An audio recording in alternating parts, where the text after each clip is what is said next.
Damai sejahtera dari Allah Bapa itu yang melampaui segala akal dan pikiranmu dalam Kristus Yesus Tuhan kita. Amin. Umat yang dikasihi dalam nama Yesus Kristus, firman Tuhan buat kita hari ini tertulis dalam Injil Yohanes pasal 3 ayat 17. Sebab Allah mengutus anaknya ke dalam dunia bukan untuk menghakimi dunia, melainkan untuk menyelamatkannya oleh Dia. Demikianlah firman Tuhan. Kita yang dikasihi dalam nama Yesus Kristus, dalam hidup ini kita pasti mempunyai tujuan dan kita ingin mencapai tujuan itu. Nah, kenapa Allah menciptakan kita juga mempunyai tujuan? Supaya Allah kita menyembah Dia dan memuliakan Dia.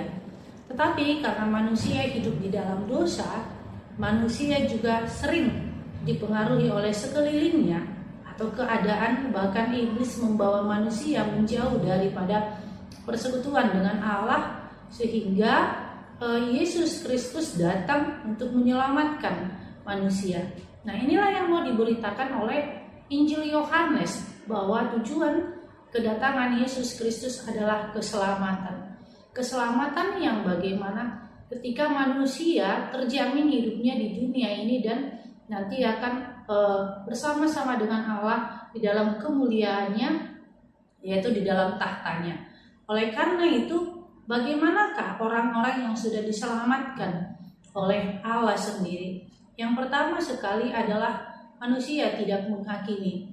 Yesus Kristus juga datang bukan untuk menghakimi manusia. Ketika kita menghakimi manusia, berarti kita sudah mempunyai nilai dan berdampak. Dia bisa jadi down, dia tidak mau datang ke persekutuan, atau dia akan membela dirinya. Tetapi Yesus mengajarkan bahwa hak menghakimi itu adalah haknya Allah. Sedangkan Yesus sendiri tidak mau menghakimi. Menghakimi saya bisa sinonimkan ya, ketika kita harus memaksakan apa yang kita tahu. Terkadang memang orang yang semakin beriman menjadi kesombongan rohani dalam dirinya.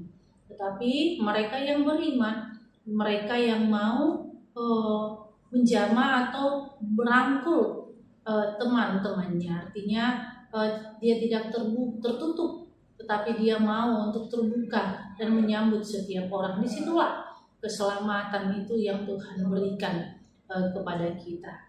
Kita yang dikasihi dalam nama Yesus Kristus, ada seseorang yang mempunyai kesaksian seperti ini. Ketika saya sehat, semua orang menyambut saya. Saat itu orang melihat saya kurus kering, kemudian saya batuk-batuk. Yang tadinya mereka bersalaman dengan saya, tetapi semua sudah menjauh. Mungkin dari apa yang dia sebutkan tadi, secara sadar kita pun pasti akan menjaga kesehatan. Tetapi disinilah mau dikatakan bahwa ketika kita menjaga kesehatan, mungkin kita bisa pakai masker dan lain sebagainya. Dan di sini kita merangkul setiap orang, baik sakit rohani, baik sakit fisiknya, supaya tidak ada dinding pemisah di antara kita. Karena apa? Karena Allah berikan keselamatan kepada setiap orang. Amin. Kita bersatu dalam doa. Terima kasih Tuhan Yesus buat anugerah-Mu, buat cinta kasih-Mu. Engkau adalah Allah kami, Bapa Surgawi. Biarlah ketika kami mengimani Engkau, bahwa kami memperoleh keselamatan yang daripada Engkau. Inilah doa kami dalam nama Yesus Kristus, kami berdoa padamu. Amin. Anugerah Tuhan Yesus Kristus dan kasih Allah dan persekutuan Roh Kudus itulah yang menyertai kita. Amin.